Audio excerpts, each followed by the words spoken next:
આપણે વાત કરીશું લાભ પાચમ અને ગુજરાતી બિઝનેસ માઇન્ડસેટ વિશે એકદમ ટૂંકમાં. તો જુઓ, લાભ પાચમ એટલે દિવાળી પછીનો 5મો દિવસ. ગુજરાતી વેપારીઓ માટે આ ખાલી એક તહેવાર નથી. ના, આ તો એમની સફળતા પાછળ જે બિલિયોનેર માઇન્ડસેટ છે ને, એને રિચાર્જ કરવાનો એક સ્ટ્રેટેજિક ટાઈમ છે. ચાલો ફટાફટ એની ખાસ વાતો સમજી લઈએ. તો પહેલી વાત એ છે કે લાભ પાચમ એટલે નવા નાણાકીય વર્ષની શરૂઆત. એકદમ સ્ટ્રેટેજિક લોન્ચપેડ જેવું. લાંબી રજાઓ પછી આ પહેલો વર્કિંગ ડે હોય એટલે મોટાભાગના વેપારીઓ એકસાથે નવા કામ શરૂ કરે. અને આનાથી ખબર છે, આખા અર્થતંત્રમાં એક પોઝિટિવ મોમેન્ટમ આવે છે. મોટી કંપનીઓ પણ આ દિવસે કરોડોના પ્રોજેક્ટ્સ શરૂ કરતી હોય છે. પછી બીજું, અને આ બહુ મહત્વનું છે, શુભ લાભનો સિદ્ધાંત. આ છે ને ગુજરાતી વેપારની ફિલોસોફીને એકદમ પાયો છે.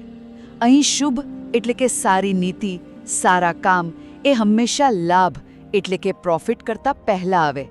મતલબ કે નફો તો કમાવાનો, પણ સાચી રીતે, નૈતિક રીતે. આનાથી જ લાંબા ગાળે નામ બને, ભરોસો ટકે અને સાચો વિકાસ થાય. અને છેલ્લે ત્રીજી વાત, લાભ પાચમના જે રિવાજો છે ને, એમાં આજના મેનેજમેન્ટના ફંડા પણ દેખાય છે.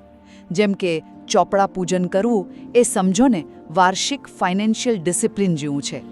પછી જ્ઞાનપંચ પર લક્ષ્મી, ગણેશ અને સરસ્વતીની પૂજા. એ શીખવે છે કે પૈસાની સાથે બુદ્ધિ અને સ્ટ્રેટેજી પણ જોઈએ.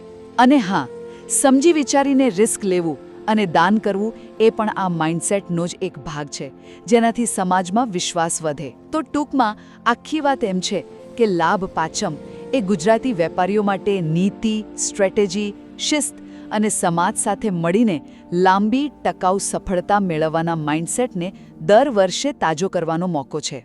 પ્લીઝ સબસ્ક્રાઇબ કરો અને આ વિડીયોને લાઇક અને શેર કરવાનું ભૂલતા નહીં.